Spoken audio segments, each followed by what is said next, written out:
One of my favorite quotes, it goes like, "A fit body, a calm mind, and a house full of love. These things can't be bought. They have to be earned." And so I think it's super important to build a fit, strong body. But in today's video, we're focused on the second part of that quote. Because in a world full of distractions, the one thing we're all looking for is peace of mind. And so in this video, I'm going to give you 3 practices that will help you build a positive and peaceful mindset. And the best part is that you don't need anything external. You already have everything you need. So 3 simple practices to start doing today. So with that said, let's jump into it.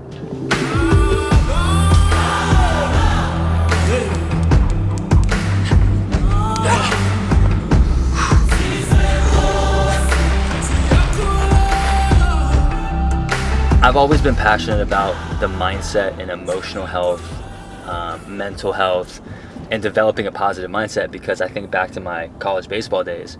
I was an athlete, I was gifted, I could, make really great plays, I could play defense, couldn't really hit, to be fair, but the point was I was gifted physically, but I didn't have what it took to be successful mentally. And so I remember times where I would just not have peace of mind. I wouldn't have clear thoughts. These negative thoughts would snowball. I'd have very negative self-talk. I couldn't find peace. And I think that's why I'm so passionate about it right now in my stage of life, is because when you have a peaceful and a calm and a clear mind, you can navigate the chaos of life. Because the truth is like, a lot of times I think people tend to believe that peace is the result of not having problems.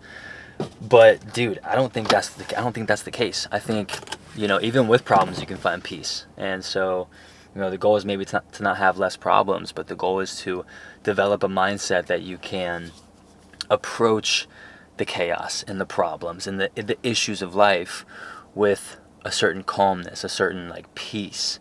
And so these habits are really important to me as I navigate fatherhood. I'm a new dad. My wife and I had our second kid, which is the biggest blessing in the world, but that comes with a bit of chaos, lack of sleep, more pressure with work, and am I doing enough here? Am I being more, am I being more present or enough with my girls? And all these questions, it can be overwhelming.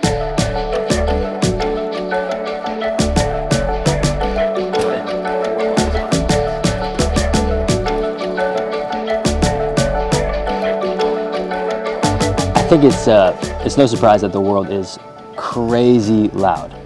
So much distractions. I think silence is a rare commodity. It's such a rare experience in today's day and age. I mean, I'm guilty as much as the next guy. Wake up, check my phone, check social media, check email, text messages, the whole 9.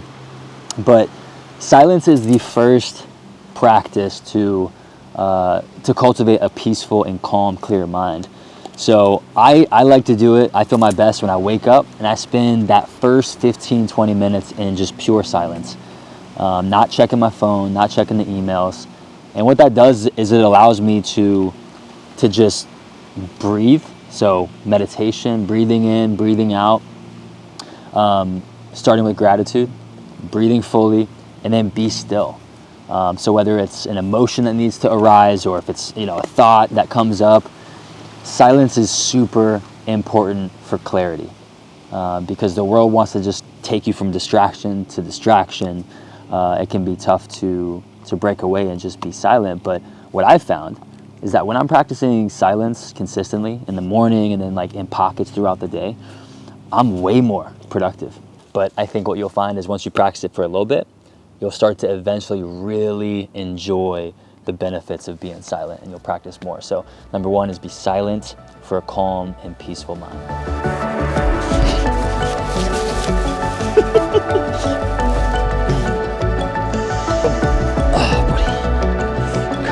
The second practice to get into consistently is movement. And this might seem obvious, but I think we're made to move. We're designed to walk, run, lift. And the The hard part sometimes is when you don't feel calm, you don't feel clear, you don't feel like walking or moving. The last thing you want to do is go out for a run, right? Go out for a walk, lift weights. That's kind of exactly why you do need to do it. So the body will follow the mind. You know, the best thing you can do for your mental health is get outside, go for a walk, right? And I think it's beautiful too, because you can have this moving meditation. You know, you're like breathing in, exhaling, kind of syncing up with your steps, you know, finding this rhythm and allowing yourself to have a clear mind. Going out on a walk can totally change your day. So I think practicing that is something that has helped me immensely. Getting out, talking to God, being still, combining these practices because they're so integrated is a really, you know, helpful and like effective way to do this. This is a pretty cool thing.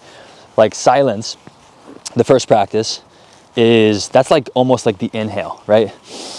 You inhale, you receive what you need. If you're feeling like super frantic or stressed, you need that inhale, you need that silence. So you breathe, and then if that's the inhale, moving, walking, running, lifting, that's the exhale. That's when we allow ourselves to, you know, ebb and flow, inhale, exhale. And so I think it's really important to have both. You need both. You need to contrast the inhale with the exhale to get the most out of it. I mean, if you think about the reason why I feel like we're made to move is because number one, if you move, you run, you walk, you lift, you always feel better. But number two is, you know, we're made up of like 70% water. And when water just stays still, when it's stagnant, it creates bacteria, right? It's like the worst thing for water is to just stay still. And same with us. So if you're looking for a clear, calm, more peaceful mind, go out on a walk, you know, get moving. Because in the same way, we're like water. We feel most alive when we're moving, when we're in flow. Prayer is the number 3. It's the third practice because prayer is a game changer. Prayer has changed my life completely. And I think what prayer is, I mean, it's like so simple, but also so profound. Like, how do you describe prayer? What is prayer? It's the like elevated, I would say the elevated awareness of God with us, the divine presence, love, the highest good, right? The higher power. And so there's a verse in scripture, a principle that I think is really fascinating. He says, you know, you should pray without ceasing. And so I think that's cool. I think it's fascinating because that means, you know, a lot of people think prayer is, you know, talking to God, like out loud. But how can you pray without ceasing if prayer is verbal, is using your words, right? So I think prayer at its, simple, most basic form is like a heart posture. It's like, it's practicing the presence of God. It's that simple.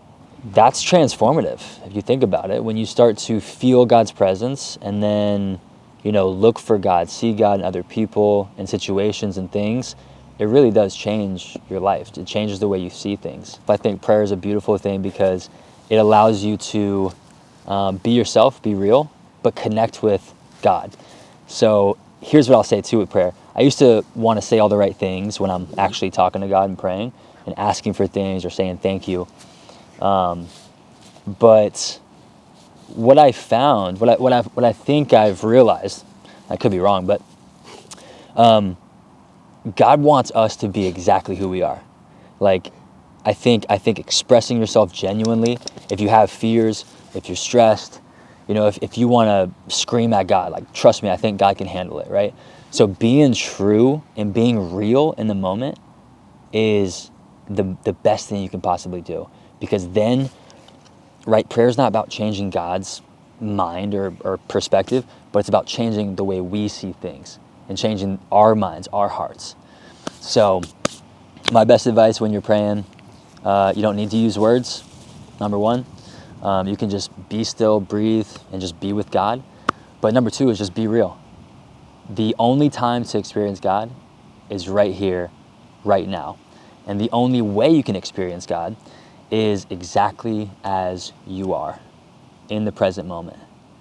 So don't be anything you're not. Don't be someone you're not. Just be you. And I think the animals, the dogs, I think they have that down. They just are themselves and they don't try to be anything they're not. So So yeah, that's it. Those are my 3 practices. And and from my experience, I started practicing these more so after I quit playing baseball and started to start my own career, and then went all in on fitness and coaching and content, and that's played such a big role in my mental health because I'm not gonna lie, like, the world gets noisy, and everyone has an opinion. You're trying to do everything. Sometimes you feel like you're overwhelmed and it can get a little bit noisy, but those 3 things, man, they just help me develop that peace and calm mind. Pick one: silence, movement, or prayer. Pick one of those and stay consistent in practicing it for like 2 weeks. So 14 days. Drop a comment which one you're going to pick and practice. And hope it resonates. Hope it's helpful to you. Everyone sees people's whatever physiques or bank accounts and what they have, but ultimately, like, I think the prize is a calm mind, house full of love, healthy body.